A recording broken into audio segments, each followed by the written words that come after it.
Bismillahirrahmanirrahim. Assalamualaikum warahmatullahi wabarakatuh.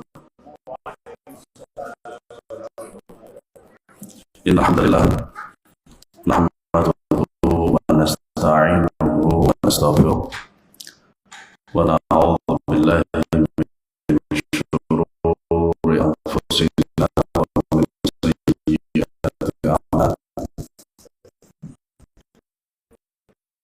Man yahdihillahu fala mudilla lahu wa man yudlil fala hadiya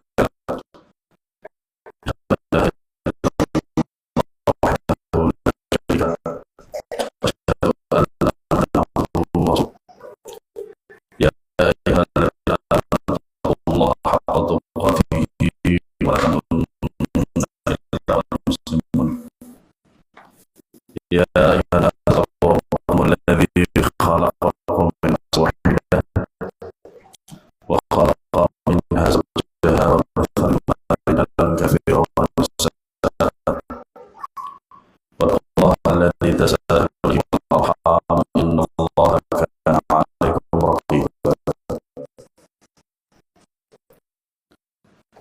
Ya ayyuhalladzina amanu taqullaha wa qulu qawlan sadida yuslih lakum a'malakum wa yaghfir lakum dhunubakum wa man yuti' Allaha wa rasulahu faqad faza fawzan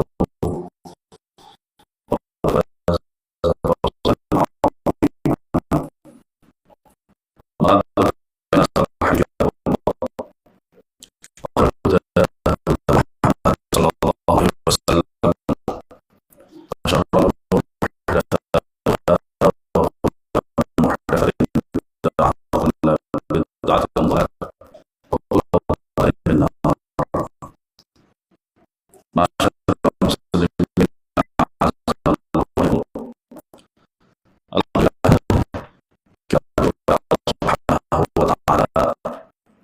Allahumma bukan kita di dalam rumah di antara rumah Allah Subhanahu wa ta'ala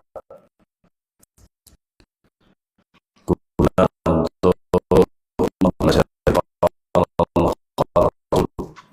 Subhanahu wa ta'ala dan sallallahu alaihi wasallam. Kita berkata dan berbuat sebagaimana Al-Imam Al-Bukhari rahimahullah ta'ala membuat sebuah kitab sahihnya Al-Ilmu wal Qawli wal Amal. Ilmu sebelum berbuat. Maka dalam Islam sesuatunya haruslah didahului dengan ilmu. Nah, ilmu itu menjadi asas dari seluruh dan perbuatan dari seorang muslim.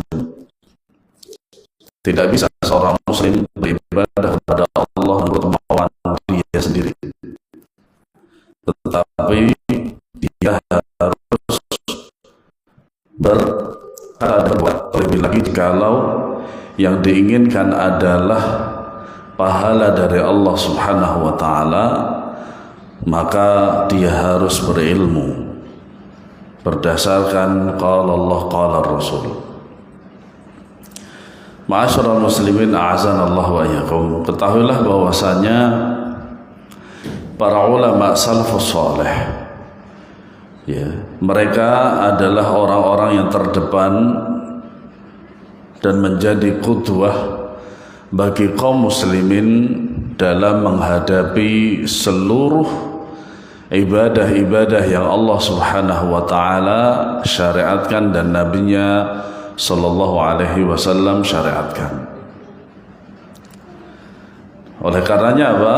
Generasi salafus saleh mereka adalah orang-orang yang mengetahui betapa berharganya bulan yang penuh barakah ini, yaitu bulan Ramadan. Maka kebalikan daripada hal itu apa? Orang-orang yang tidak mengetahui begitu berharganya bulan Ramadan, seakan-akan bulan Ramadan itu sama dengan bulan yang lain, padahal tidak sama sekali. Kalau sekiranya bulan Ramadan itu sama dengan bulan-bulan yang lain, maka tentu saja Allah Subhanahu wa taala tidak mungkin akan memberikan perkataan khusus, sabda Nabi SAW yang khusus tentang Ramadan. Ya. Oleh karenanya para ulama salafus saleh itu melewati bulan tersebut dengan penuh keseriusan dan sungguh-sungguh, tidak main-main. Ya. Nah, apa yang mereka inginkan dari kesungguhan ini dalam menapaki bulan Ramadan? Tentu saja adalah ridha Allah. Ya, ridha Allah Subhanahu wa taala, dan juga ketakwaan, la'allakum tattaqun. Makanya berpuasa di bulan Ramadan ini merupakan salah satu jalan menuju kepada ketakwaan. Iya. Makanya kalau kita ingin menjadi orang yang bertakwa di jalan Allah Subhanahu wa taala, maka di antara salah satu caranya adalah dengan berpuasa. Sehingga ya, para ulama salaf terdahulu ya telah tetap bahwasanya mereka dahulu berdoa kepada Allah Subhanahu wa taala selama 6 bulan. Ya. Jadi 6 bulan menjelang puasa Ramadan, para ulama salaf itu berdoa. Apa doanya? Mereka berdoa supaya Allah memudahkan dan menyampaikan kepada bulan Ramadan. Iya. Nah, itu ulama salaf rahimahumullah taala. Nah, maka kenapa kita ceritakan ahwal, keadaan para ulama salaf, supaya kita mencontoh mereka. Iya. Mereka berdoa kepada Allah selama 6 bulan supaya mereka disampaikan kepada apa? Kepada bulan Ramadan. Iya. Kemudian mereka juga berdoa kepada Allah selama 6 bulan agar Dia menerima amalan-amalan mereka. Subhanallah. Ya, makanya dulu mungkin kita juga pernah mendengar istilah lamcing. Apa itu lamcing? Bar salam langsung pelencing. Apa itu? Jadi setelah sholat salam langsung keluar dari masjid, nggak zikir, nggak ya, dan lain sebagainya, lancing, bersalam terus pelencing gitu. Padahal keutamaan berzikir setelah sholat, terutama sholat fardu, Masya Allah. Makanya pada dasarnya dalam banyak hadis yang disyariatkan itu adalah setelah sholat fardu itu zikir, bukan doa. Tapi para ulama mengatakan berdoa juga tidak apa-apa. Tapi dalil yang menunjukkan itu adalah apa? Adalah berzikir. Yeah. Abdul Aziz bin Abi Dawud berkata, aku mendapati mereka, yaitu para salafus saleh, bersungguh-sungguh dalam beramal saleh. Yeah. Ketika mereka telah melakukannya, mereka pun ditimpa kekhawatiran amal mereka diterima atau tidak. Lagi-lagi kita diingatkan tentang keikhlasan. Kita duduk di sini ikhlas karena Allah, ngaji ikhlas, salat ikhlas, berdakwah juga ikhlas, memberikan minum kepada orang-orang yang berpuasa juga harus ikhlas, walaupun cuma 1 kardus ya ora apa-apa. Yang penting ikhlas. Makanya ada yang membuat apa? 10 kardus dengan ikhlas itu lebih baik daripada 1 kardus gak ikhlas. Nah, inilah para jamaah sekalian, para ulama salaf rahimahumullahu taala. Bayangkan saja 6 bulan sebelum Ramadan mereka berdoa kepada Allah supaya Allah menyampaikan mereka pada bulan Ramadan. Karena saking berharganya dan bernilainya bulan Ramadan. Ya. Nah setelahnya, setelah Ramadan pun mereka juga masih tetap berdoa supaya apa? Diterima apa? Amalan-amalan seluruhnya. Itu. Makanya disitulah apa? Begitu pentingnya keikhlasan. Kemudian para jamaah sekalian, di antara potret para ulama salaf yang pertama dengan Al-Quran, membaca Al-Quran. Allah Subhanahu wa taala, "Syahrul Ramadan alladzi unzila fihil Quran." Bulan Ramadan itulah bulan yang Allah Subhanahu wa taala turunkan Al-Quran. Ya, jadi ya, yang pertama bahwasanya Al-Quran Allah turunkan pada bulan Ramadan.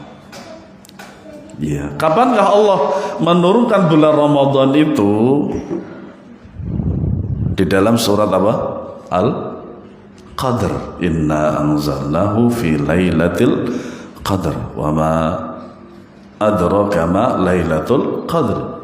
Lailatul qadri khairun min alfi syahr, dan seterusnya. Iya. Bukan nuzulul Quran tanggal berapa itu? 17 Ramadan. Bukan. Iya. Jadi pada apa? Lailatul Qadar. Apakah Lailatul Qadar berada pada 17 Ramadan? Belum, karena dia belum masuk 10 akhir Ramadan. Ibnu Rajab berkata, Al-Hanbali rahimahullah, dalam hadis Fatimah radhiyallahu anha dari Nabi SAW, bahwasanya beliau mengkhabarkan kepadanya anna Jibril alaihi salam kana yu'ariduhu al-Quran kulla 'amin marratan wa annahu 'aradahu fi 'amin wa fi 'ami wafatihi marratain. Ini tentang Nabi, bagaimana beliau sallallahu alaihi wasallam memberikan kita contoh muamalah beliau terhadap Al-Quran. Sesungguhnya Jibril alaihi salam menyimak Al-Quran yang dibacakan Nabi sekali pada setiap tahun. Nabi saja mau belajar, kenapa kita kok nggak mau belajar? Iya. Nah pada tahun wafatnya beliau, Jibril menyimaknya 2 kali. Hadis ini muttafaqun alaih. Hadisnya sahih, riwayat Bukhari dan Muslim. Masya Allah. Makanya para jamaah sekalian, saya teringat selalu dengan kata mutiara salah seorang ikhwah. Seawam-awamnya salafi itu berilmu loh. Ini sindiran juga buat antum. Ya, seawam-awamnya salafi itu berilmu. Maksudnya apa? Antum harus semangat untuk mengilmui perkataan dan perbuatan jikalau yang dimaksud itu adalah ibadah. Kadang juga ada perkataan saking ngertinya tentang dalil salafi, kadang aja mendalili gurunya. Ya enggak masalah sih sebenarnya sih. Enggak masalah. Nah kita lihat perbandingannya dengan sebagian kaum di Indonesia ini, kalau ditanya, bahkan gurunya sendiri, kiainya, gusnya, syekhnya, ditanya tentang dalil marah. Ya kecuali fatwa itu adalah ringkasan dari sebuah dalil, tidak masalah gitu. Masya Allah, Nabi SAW saja masih apa? Belajar. Makanya beliau SAW bersabda, al-ilmu bit-ta'allum. Untuk memperoleh ilmu itu haruslah dengan belajar. Iya. Makanya kalau ada yang bilang ada ilmu laduni, katakan pada dia, ente itu jangan jangan malas-malas kalau belajar. Ya ada itu yang namanya ilmu laduni, tidak ada. Nyatanya orang-orang yang mengira dia punya ilmu laduni, nyatanya bodoh dalam syariat. Dan dalam hadis Ibnu Abbas, annal mudarasata bainahu wa baina Jibril kanat lailan, bahwasanya pengkajian terhadap Al-Quran antara beliau dengan Jibril terjadi pada malam bulan Ramadan. Makanya kalau kita melihat sebagian kita atau mungkin kita sendiri ketika membaca Al-Quran pada bulan Ramadan sampai berkali-kali lamanya, masa banyaknya, ya memang sesuai dengan dalil tersebut, syahrul Ramadan alladzi unzila fihil Quran, karena memang bulan Ramadan itu adalah bulan Al-Quran. Adik-adik sudah ada yang 1 juz belum? Antum sudah 1 juz belum? Sudah selesai 1 juz? Sudah. Antum sudah juga. Alhamdulillah. Antum sudah khatam. Nah, iya, nggak apa-apa. Ada yang sudah khatam? Sama, saya juga belum. Karena kan muqaddimah. Saya baru. Iya. Jangan seperti sebagian orang mengatakan ketika satu rakaat menghabiskan sekian puluh ribu ayat atau surat secara berulang-ulang, omong kosong itu, omong kosong. Tapi ya begitulah isi daripada kajiannya, emang begitu. Tapi kalau antum tanya dalilnya, marah dia. Makanya di bulan Ramadan ini para ikhwah sekalian, Al-Imam Asy-Syafi'i rahimahullah ta'ala dalam sebuah riwayat beliau itu menghabiskan 1 bulan itu mengkhatam Al-Quran itu sebanyak 60 kali. Jadi 1 hari itu dua kali. Makanya para jamaah sekalian, bagaimana cara kita untuk semangat lagi untuk beribadah, membaca Al-Quran dan lain sebagainya? Bacalah sirah para ulama. Bacalah sirah para ulama. Contoh, supaya ini saya ceritakan supaya saya sama antum itu semangat belajar. Abdul Halim, bapaknya Ibnu Taimiyah rahimahullah, itu menceritakan sesuatu yang sangat menakjubkan tentang bapaknya. Jadi di dalam nama-nama orang Arab itu kadang antara dia, bapak, kakek itu sama, Abdullah bin Abdullah. Jadi Abul Barakat Abdus Salam itu menyuruh Abdul Halim itu untuk membaca kitab. Sementara Abdul Salam ini dia pengen BAB, buang air besar. Tapi Abul Barakat ini menyuruh Abdul Halim untuk membaca kitab ini dengan suara yang keras. Tujuannya apa? Apa kata Abul Barakat? Supaya saya walaupun dengan kegiatan seperti itu, ilmu masih masuk gitu loh. Subhanallah. Padahal dia sedang berhajat, membuang kotoran, tapi karena semangatnya beliau untuk belajar, sampai anaknya diperintah untuk membaca kitab dengan suara yang keras. Loh, jangan bandingkan dengan orang sekarang. Iya. Makanya contohnya saja Ibnu Taimiyah rahimahullah ta'ala. Ibnu Taimiyah kata muridnya Ibnu Qayyim, Syekhuna imamun fil lughah. Syekh kami itu imam dalam bahasa. Syekhuna imamun fil hadis. Syekh kami itu imam dalam hadis. Syekhuna imamun fi al-fiqh wa qawaidihi dan seterusnya. Itu seperti itu. Makanya dikatakan oleh Ibnu Qayyim, Syekhuna kalau menghafal gak pernah lupa. Tidak akan pernah lupa. Kalau menghafal cepat. Itu. Makanya anak-anak antum ini, terutama gadget para jamaah sekalian, saya itu paling anti dengan gadget dengan berhubungan dengan anak-anak. Makanya saya sangat miris sekali kalau ada orang tua ngasih hadiah itu gadget. Apa itu HP, itu sangat miris sekali. Iya. Terlebih lagi kalau sekiranya pendidikan agamanya nggak bisa mengimbangi. Itu sama saja orang tua itu merusak anaknya. Para jamaah sekalian, otaknya anak itu belum kuat. Sementara radiasi HP itu begitu kuat. Terlebih lagi jikalau antum belinya HP-HP yang mahal. Iya. Beberapa hari yang lalu saya melihat seorang guru itu mengumpulkan seluruh HP muridnya SD loh ya. Itu kisaran iPhone semua. Antum tahu iPhone 17 harganya berapa? 2 motor. Harganya 30 juta lebih. Ya bagi saya tak gawe bangun ngene iki. Saya dulu pernah ditawari, "Ustaz, antum kalau 5 miliar buat apa?" Saya nggak bisa jawab. Karena saya baru di Jakarta. Gitu. Nah, sekarang kalau ditawarin begitu ya ahlan wa sahlan.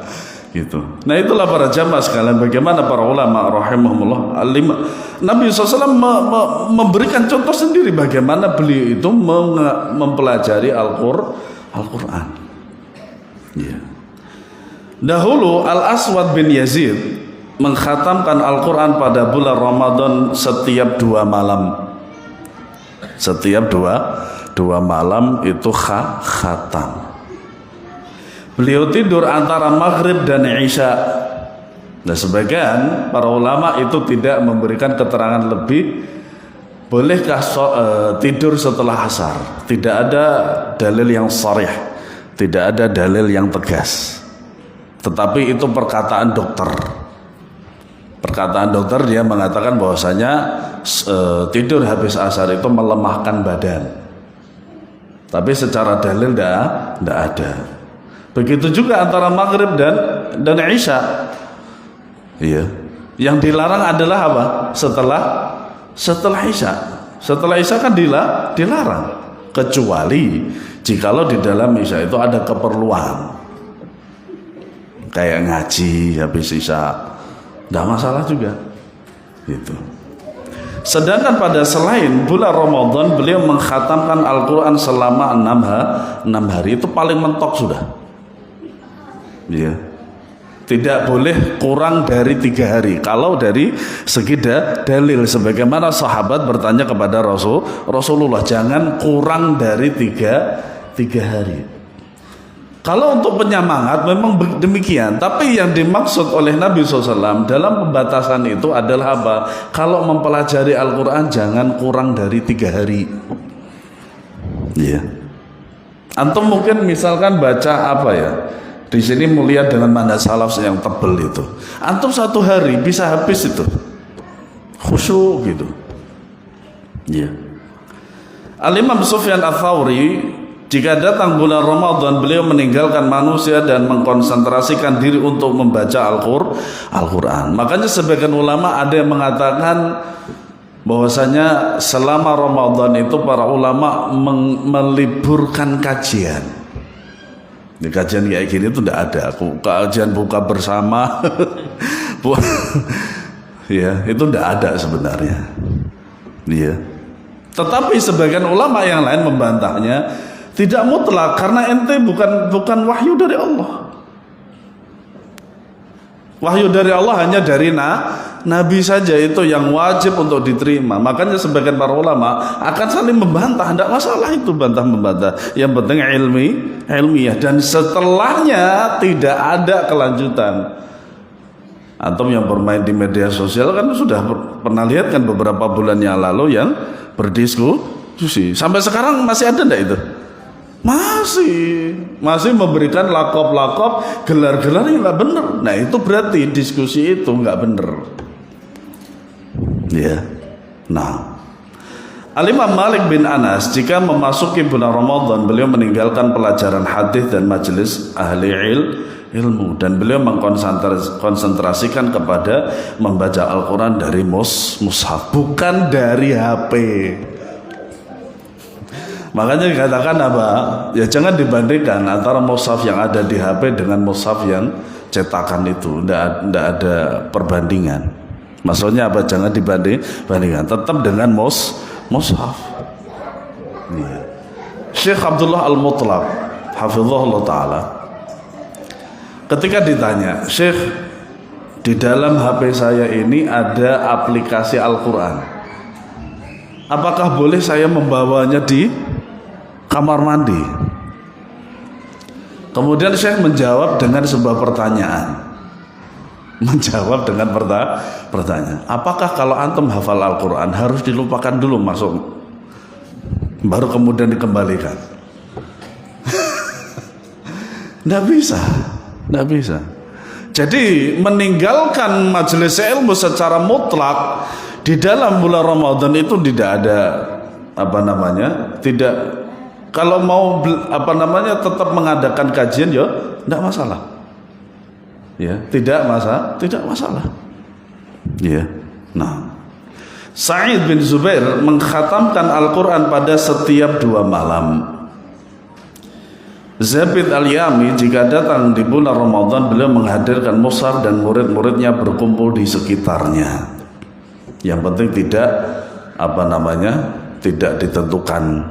Kalau menentukan sesuatu di dalam syarat ini harus dengan dalil dan harus kuat. Ya. Abu Awanah, aku menyaksikan Qatadah mempelajari Al-Quran pada bulan Ramadan.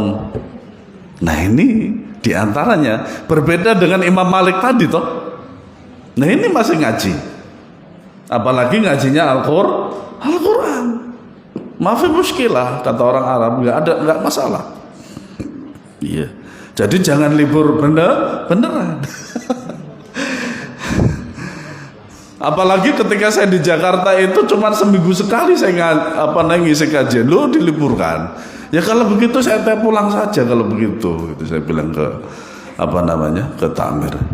Gitu. Jadi tidak mutlak para jamaah sekalian. Mutlak itu hanyalah perkataan Rasulullah. Perkataan manusia tidak mutlak. Apalagi kalau kita ingin mengatur manusia itu, aturlah dengan syariat. Karena aturan manusia itu memberatkan.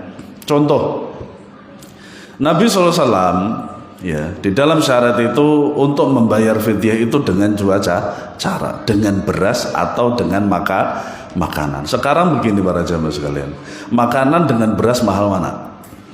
Hitung-hitungan. Ya,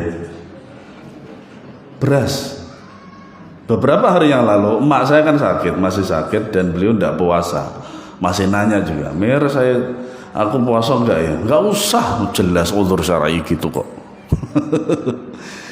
Nah kemudian saya jelaskan, saya itu ibarat Imam Abu Hanifah dengan emaknya.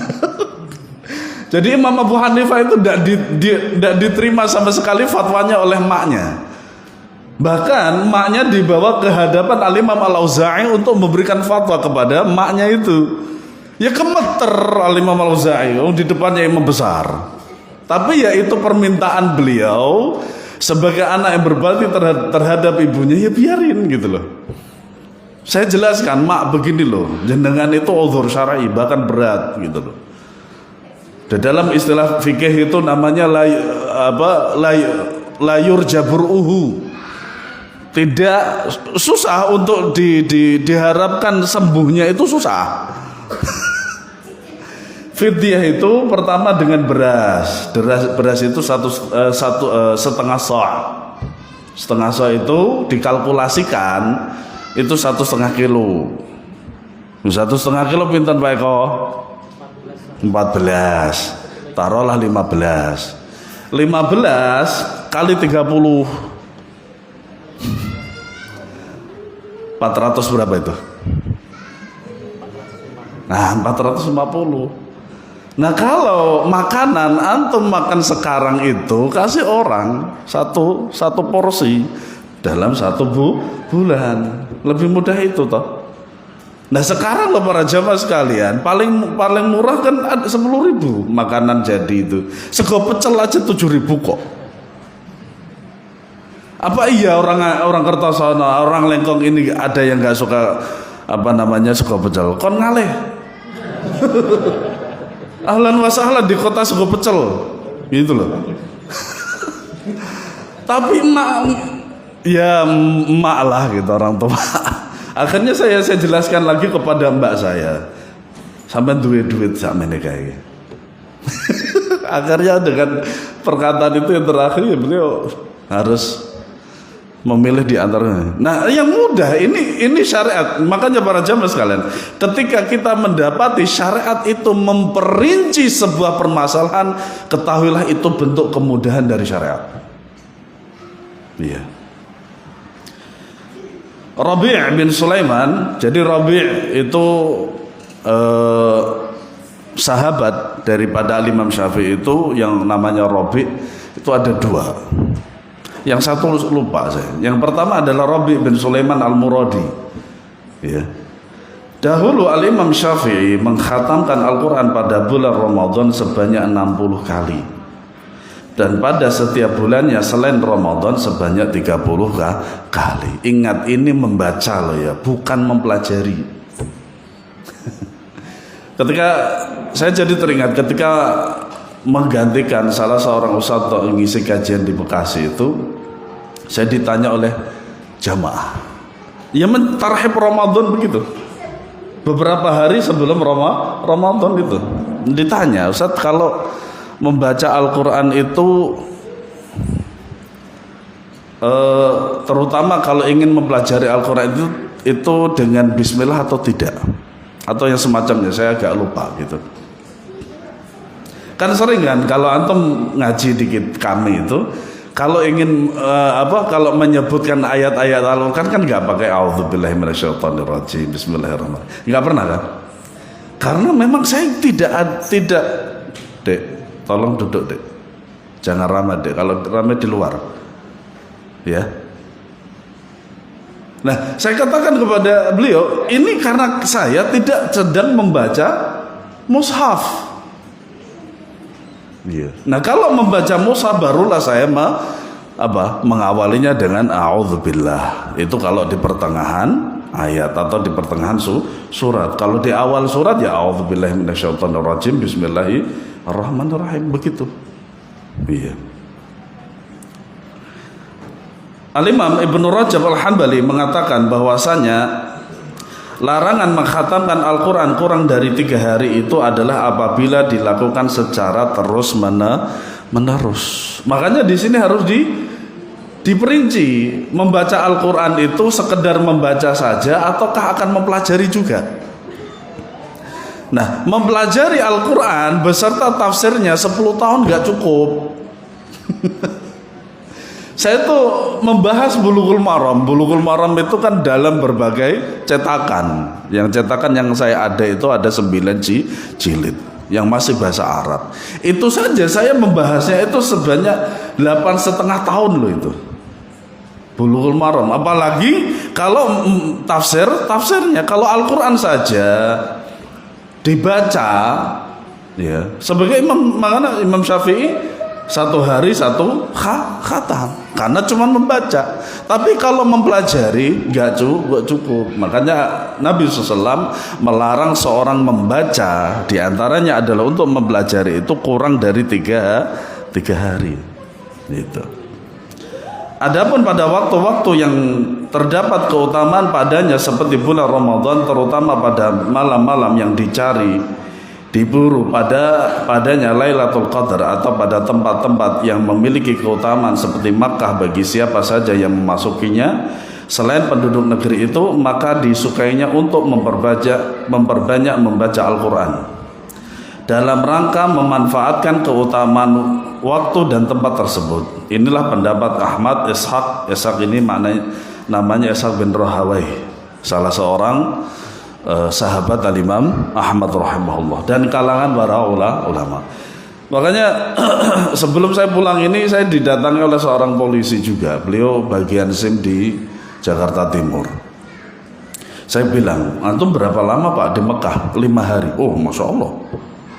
Ya untungnya dia umrah itu gratis plus pesangon juga. Iya. Saya menasihatkan antum untuk selalu di Masjidil Haram Pak, tidak usah ikut city tour. Atau kalau mau mungkin setelah asar sampai isya, atau mungkin afdal, pokoknya berlama-lama di Masjidil Haram supaya itu mendapatkan keutamaan yang banyak. Sholat sebanyak-banyaknya di situ, baca Al-Quran nggak usah ikut city tour. Ngapain juga? Kan tujuan utamanya apa? Masjidil Haram. Iya. Ingat para jamaah sekalian, ketika antum Allah mudahkan untuk bisa ke sana, ingat antum tidak wisata. Iya, foto-foto. Makanya antum kalau di lantai dasar matof itu, tempat tawaf itu, antum akan dimarahin oleh TNI sana, tentara sana. Iya, karena ibadah bukan untuk selfie. Nah, yang kedua, ulama salaf dan salat malam.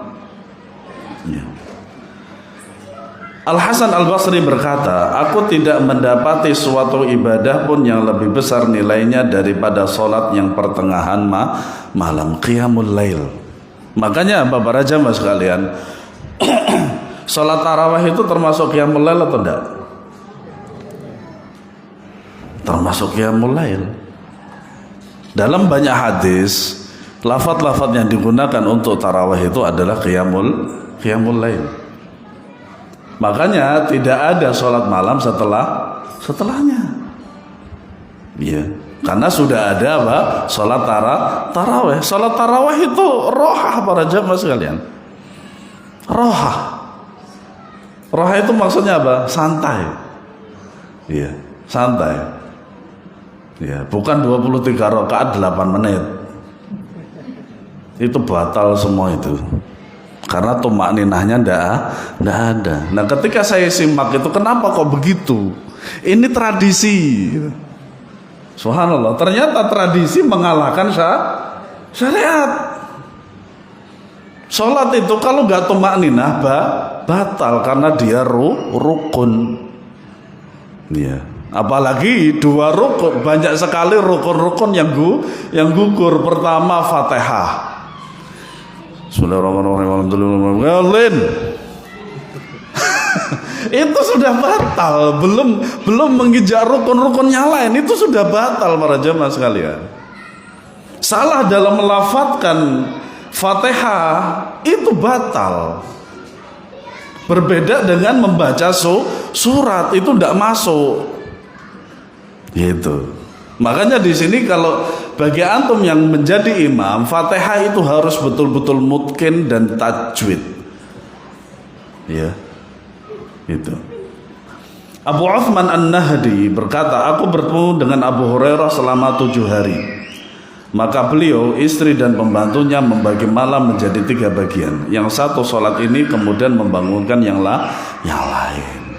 Nah, ini saya semoga antum nanti yang i'tikaf ini merasa tersindir. I'tikaf itu ibadah. Jadi jangan kesini hanya untuk pindah tidur. Terlebih lagi sampai bawa apa? Bawa bantal, bawa kasur. Itu dua omahmu. Ini tempat sholat ibadah. Jangan dikira tidurnya orang yang berpuasa itu sedang ibadah, enggak. Malah kadang ada juga yang lampunya sebagian dimatiin biar apa? Khusyuk kok tidur. Tidur itu tidak membutuhkan kekhusyuan. Yang membutuhkan kekhusyuan itu adalah ibadah. Kalau mau tidur di rumah saja, enak, di sana lengkap, AC ada, guling juga ada, ya toh, kasur kayak hotel juga ada, gitu, ya. Nah, i'tikaf itu tidak melulu dengan banyaknya waktu, 5 menit juga bisa antum i'tikaf, gitu. Nah, kecuali di dalamnya diperbolehkan oleh panitia itu untuk membuat itu, misalkan apa, tenda. Pun jangan di bagian apa, depan. Dulu ketika saya di belakang rumah itu kan masjid besar Jati situ. Itu bagian dalam dan bagian luar. Kita itu tidak boleh tidur di bagian dalam karena banyak sekali karpet. Orang tidur itu sadar atau tidak para jamaah sekalian? Enggak, karena apa? An-naumu akhul maut. Tidur itu saudaranya kematian. Makanya ada orang yang tidur bablas mati, kan ada kan? Nah, orang yang sedang tidur itu gak sadar, tahu-tahu ngiler aja gitu. Nah itu Di antaranya itu, apalagi karpetnya bagus. Antum percaya gak kalau karpet antum ini di masjid ini lebih bagus dari Istiqlal? Istiqlal itu kan interiornya kan mulai diperbaharui, tapi karpetnya jelek banget, tajam-tajam. Iya. Nah, kemudian dahulu Tawus namanya Tawus bin Kaisan melompat dari atas tempat tidurnya, kemudian langsung bersuci dan menghadap kiblat, yaitu melakukan sholat. Makanya di dalam rumah itu disyariatkannya adanya apa para jemaah sekalian? Musola. Iya. Untuk siapa? Pertama untuk laki-laki sholat sunnah. Ingat, sholat sunnah, sholat wajib tidak boleh. Kedua adalah untuk sholat wajib dan sholat sunnah bagi perempuan itu.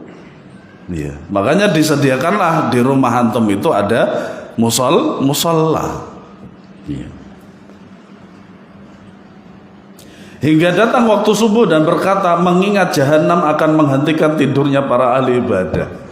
Subhanallah. Makanya para ulama terdahulu tidurnya itu sangat sedikit. Ada yang cuma 2 jam, ada yang cuma 4 jam, nggak lebih dari 8 jam, nggak ada yang lebih dari itu.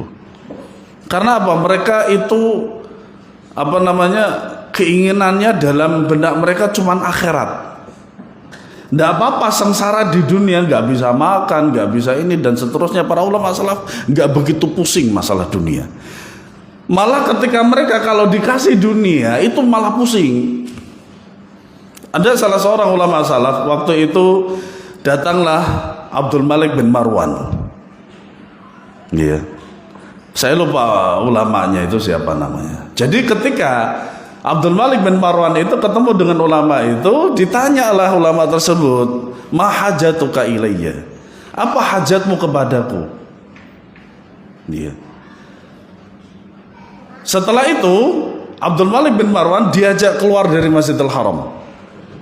Ditanya lagi, mahajatuka ilayya, apa kebutuhanmu kepadaku? Diajak keluar lagi dari Mekah. Mahajatuka ilayya, nggak ada. Ente manusia, saya juga manusia. Kenapa ente bertanya di rumah Allah? Allah yang memenuhi segala kebutuhanku. Kenapa ente nanya kayak gitu? Sebegitu ulama salaf terdahulu, ya kita nggak bisa. Jangan dibandingkan dengan kita aja nggak bisa makan 3 kali aja pusing, ya, dan seterusnya.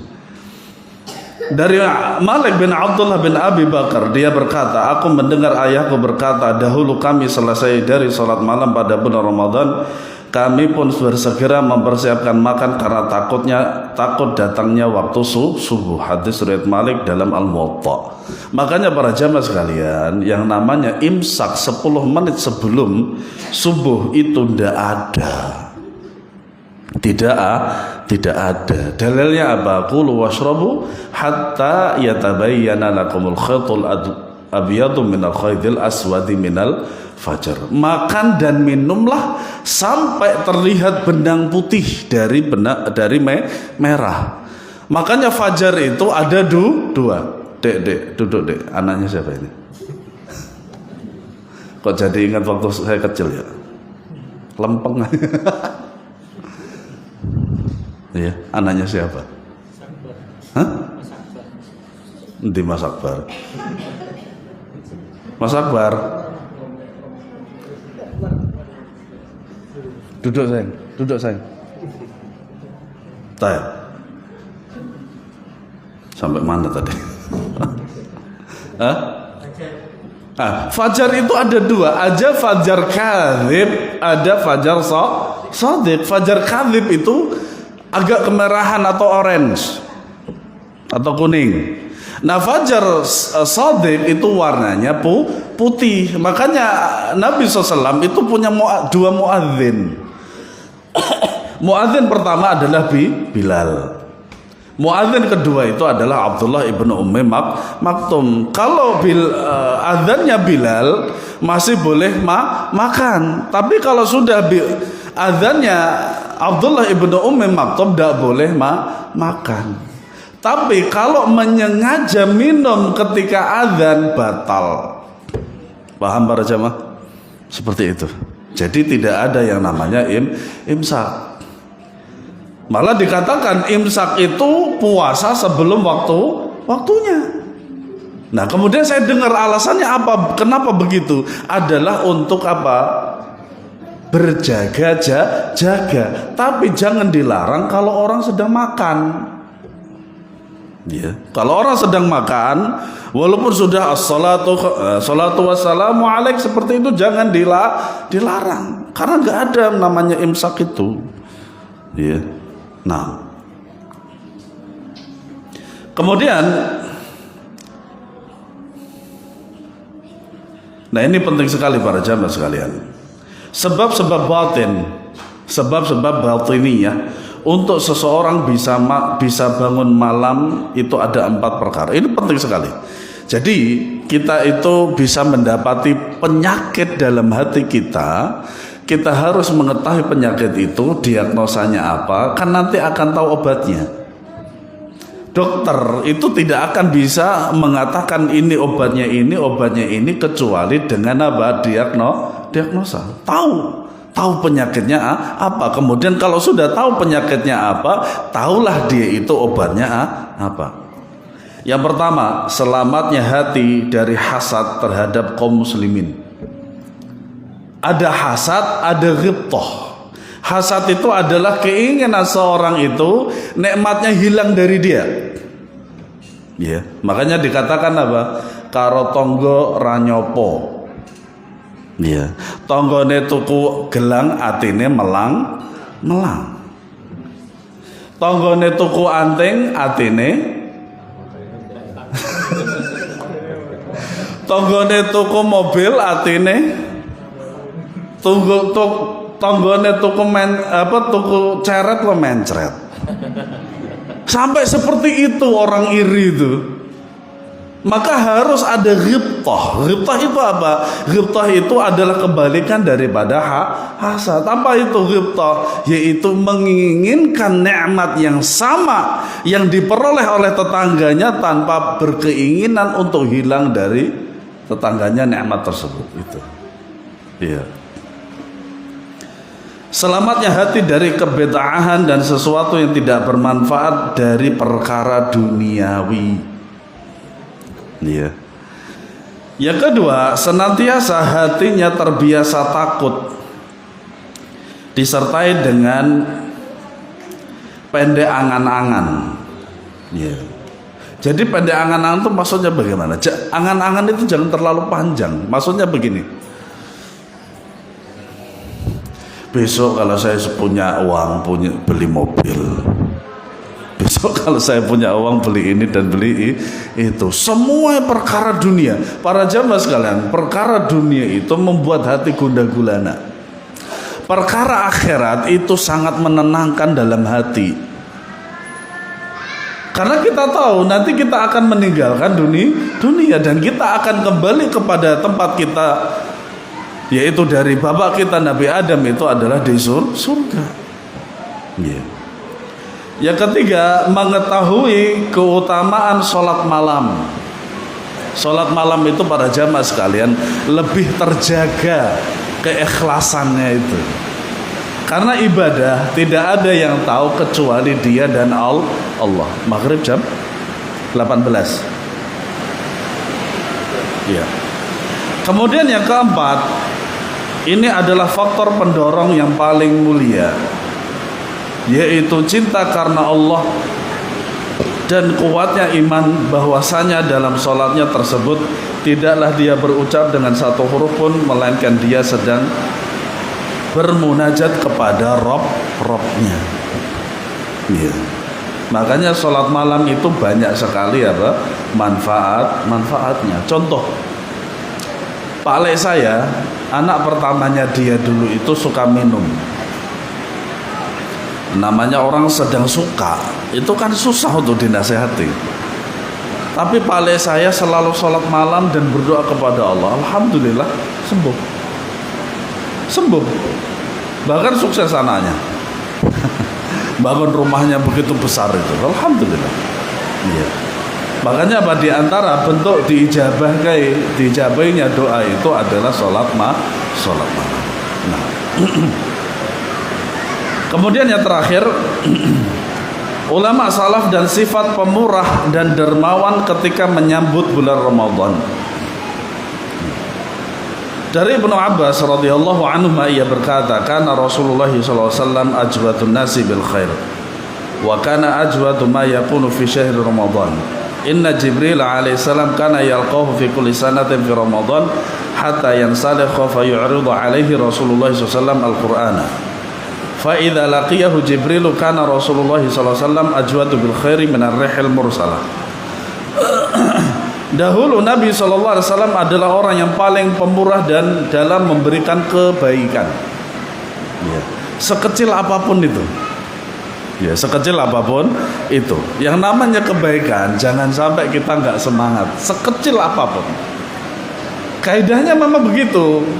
Kebaikan walaupun kecil memberikan faedah besar terhadap pelakunya.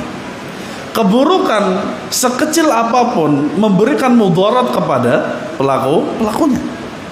Makanya para ulama menjelaskan ketika sedang menjelaskan tentang bahwasanya syirik itu ada yang besar dan ada yang kecil.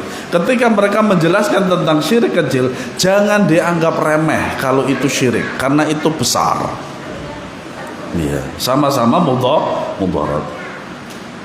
Dan sifat pemurah beliau yang paling besar adalah ketika Ramadan. Tapi ingat dulu, harus tahu kapasitas. Jangan sampai punyanya duit dalam satu hari itu untuk berbuka dan sahur itu cukup, malah dikasihkan orang. Ya jangan. Ya, jangan seperti itu, tidak boleh.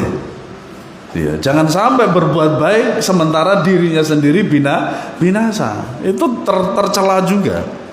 Makanya apa? Bersedekahlah semampunya dan semaksimal, tanpa harus melupakan diri sendiri. Gitu. Sesungguhnya Jibril biasa berjumpa dengan beliau, dan Jibril alaihissalam senantiasa menjumpai beliau setiap malam bulan Ramadan sampai selesai bulan Ramadan. Nabi SAW membacakan padanya Al-Quran. Ketika berjumpa dengan Jibril alaihissalam, beliau sangat dermawan kepada kebaikan daripada angin yang berhembus. Itu dermawannya Rasulullah. Padahal Rasulullah juga dalam keadaan miskin. Iya. Makanya dikatakan apa? Wahai Rasulullah, aku melihat para raja itu begitu mewah kehidupannya itu. Tapi aku melihat engkau, PP-nya atau sebagian badannya itu ada bekas daripada tempat tidurnya. Itu bukan sebuah kehinaan para jamaah sekalian. Ya kecuali kalau terbiasa berhadapan dengan orang yang suka menghina, ya biarin saja. Ya. Nah, Al-Muhallab berkata, dalam hadis tersebut menunjukkan barokahnya beramal kebajikan, dan sebagian amalan kebajikan itu akan membuka dan membantu untuk dikerjakannya bentuk amalan kebajikan yang lain. Tidakkah kamu tahu bahwa barokahnya puasa, perjumpaan Nabi SAW dengan Jibril dan dibacakannya Al-Quran kepadanya akan menambah kesungguhan Nabi SAW dalam beribadah dan bersedekah sampai digambarkan lebih cepat daripada angin yang berhembus. Subhanallah. Kita kan nggak bisa melihat angin berhembus itu bagaimana, tapi kebaikan Nabi SAW ternyata lebih cepat dari itu. Ya. Zaid bin Al-Munayyir berkata, yakni semua bentuk kebaikan beliau baik tatkala dalam kondisi fakir, terutama kondisi fakir. Biasanya dalam kondisi fakir itu agak susah untuk bersedekah karena dia sendiri juga butuh. Ya. Dan butuh dalam kondisi fakir dan butuh maupun dalam kondisi kaya dan berkecukupan, merata lebih daripada meratanya air hujan menimpa bumi yang dihembuskan angin. Makanya dalam bulan Ramadan itu orang-orang kaya terutama, ya, ini kesempatan mereka. Ya, bulan Ramadan ini adalah kesempatan mereka ya yang merasa kaya. Ibnu Rajab rahimahullah taala berkata, Asy-Syafi'i radhiyallahu anhu berkata, yang paling dicintai bagi seseorang adalah semakin bertambah kedermawanannya pada bulan Ramadan dalam rangka meneladani Rasulullah SAW, dan karena kebutuhan manusia akan tercukupi keperluan-keperluan mereka, serta agar mereka tersibukkan dengan ibadah puasa dan sholat dari pekerjaan mereka. Semoga Allah Subhanahu wa ta'ala memudahkan kita untuk bisa meneladani para ulama salafus saleh. Amin ya rabbal alamin. Alhamdulillah sudah menunjukkan waktu buka puasa. Demikian, semoga bermanfaat. Subhanakallahumma bihamdika asyhadu an la ilaha illa anta astaghfiruka wa atubu ilaik. Assalamualaikum warahmatullahi wabarakatuh.